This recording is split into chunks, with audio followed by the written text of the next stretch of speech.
How is the garden going?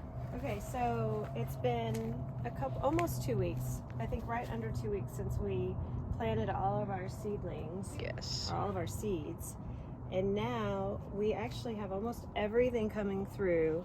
You have to look really close for the kale, but there's one right here. And There then it we have is. several carrots, so that's a carrot. Oh wow. I have 3 rows of carrots, which I'm really excited about because I didn't know if they would work or not. But if you look closely, you can see them popping through. Yep, there it is. And then our arugula is doing great. I need to probably thin it out a little. And these are the black radishes.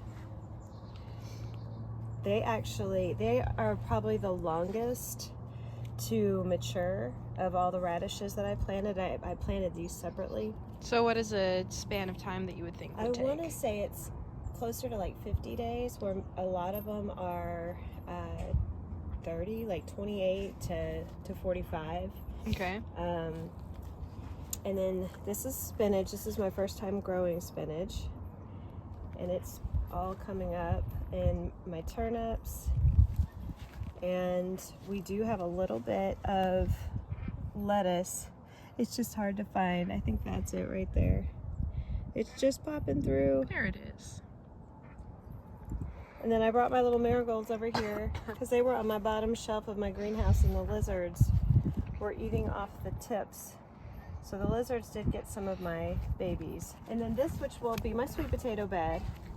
But for now, we're doing some shorter term cool weather plants. So we've got lettuce. Our bok choy is coming up pretty well. And then I planted the mustard. This is the crop that goes well with any brassica like bok choy because it deters, the bugs will come to this instead of eating, it can help the bugs come to this instead of eating that up. And then we have a lot of Swiss chard coming up. And there's more lettuce somewhere in there. And then our beets. And I think I said last time that one seed produces 6. That's not accurate. I think what I read was it might produce like 6 leaves on top. But it's actually just one, it'll just be one beet for each plant. Okay. And then more lettuce. I did quite a bit of lettuce because it does really good in the spring. And we'll thin that out. And then this whole section here is my radishes, and I think there were like 5 varieties. And most of these will be ready probably in a couple weeks because they've been in here 2 weeks, and from seed to harvest is like 30 days. So we'll start eating those in a couple weeks. More lettuce and more Swiss chard. Very nice. And then I've got these pots going. I'm going to do tomatoes, and I got some trellises for both sides here. I'm going to do those in pots.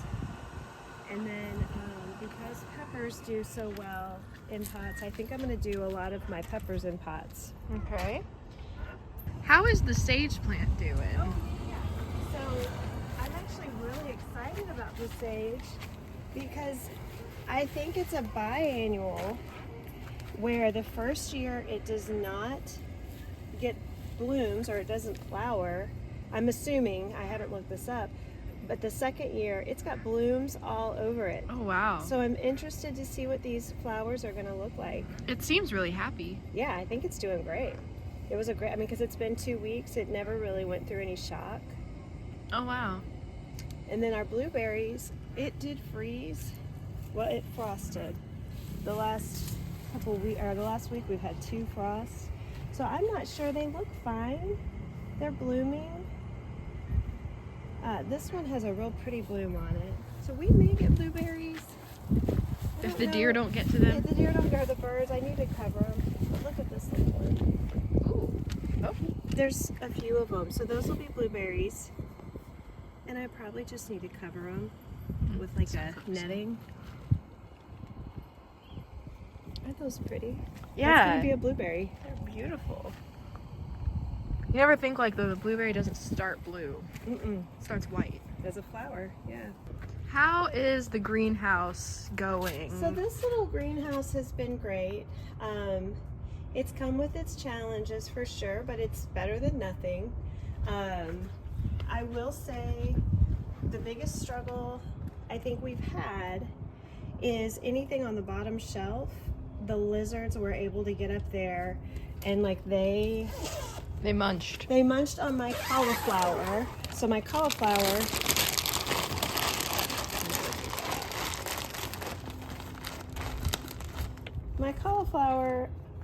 some of it got eaten. So I reseeded. I'm not gonna give up on it, but where's my cauliflower?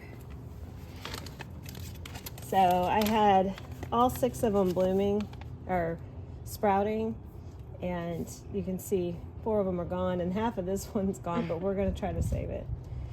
Thankfully I had my broccoli and cabbage and Brussels sprouts up higher, so they didn't get eaten. But they did eat my onion seeds, so I had to replant a lot of those, and they got the tops off my marigolds. So we've had our cucumbers are sprouting beautifully. We've got a lot of herbs sprouting, and I think every variety of tomato that I've planted has sprouted. So we're still waiting on some, but like at least one of each variety, and all of them have sprouted. My peppers can take 10 to 15 days. So this is all peppers right here. And we're on day 13, I think. But I did notice this morning, which I'm very excited about, is my serrano peppers are peeking through. Let's look at my... Wow. So I have 4 of them peeking, 5. There might even be one here. No, I don't see it.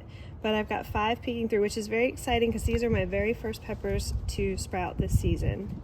So I'm gonna have a lot of peppers and a lot of tomatoes, cucumbers. So peppers take a lot of heat. They need a lot of heat, and so do tomatoes. They like the temperature to be like between 75 and 90 degrees. So it's getting pretty steamy in here. Yes. So I put all of my heat-loving seedlings up on the top, and then this top area is going to get possibly as high as like 20 degrees warmer than it is outside. Oh, okay. And then my cooler ones I keep a little bit lower, like my brassicas, they like it to be a little cooler. My cucumbers can take some more heat, so I've got a mid-level, and my herbs and stuff are kind of mid-level, but they get some shade too. So the onions kind of get like the draft that comes up from They do get a underneath. little bit of draft, and it's really because my greenhouse is ripped. So we'll probably do something different next year, but this is, I mean, if you have a small space, this is a great... Like this would be like a good apartment balcony Yeah, greenhouse. Like if you wanted to plant or but a didn't have small space. yard. Yeah. So it's done the job. It's made it. We have had to take them in multiple nights, either due to like bad storms or frost. We haven't gotten a freeze, but we have definitely gotten down pretty cool. Can you tell me what your storm prevention has been for this? Like how do you keep the babies from getting hit with storms? I just move them inside if we have a storm predicted. Okay. And we'll keep them in until the storms have passed, and then I've been bringing them in and out almost every day because it is important that they get the heat and the sun. I don't want to just leave them inside. I don't want them to be sprawly. A lot of times they won't be as strong if they haven't experienced some wind and some hotter sun. So I've made sure to get them back out every day. I'm also like really excited about this purple basil. It's the first time I've grown it. Oh, it's sprouting. Yep, and you see it's purple. Well, that's awesome. Yeah. You got a lot growing out here. Yeah, it's been a lot of fun. Look at this. This is all little carrots that just now popped up, yeah, since this morning. But you can almost see the whole row. There's one there, all the way down, and then there's a second row here. See that there, and then there's a third row. See these babies? And you can kind of follow the row, Here's another one. There's some more right there. Wow. I know, it's exciting. So they all just showed up Mm-hmm. since the last time we filmed, which was really only like 6 hours ago. Not even. Yeah, it's like they were probably getting ready to sprout and just hadn't broken through the soil yet. And then look at that. Look at how far this is just since this morning. Look at how far that has come out. Pretty cool. Yeah.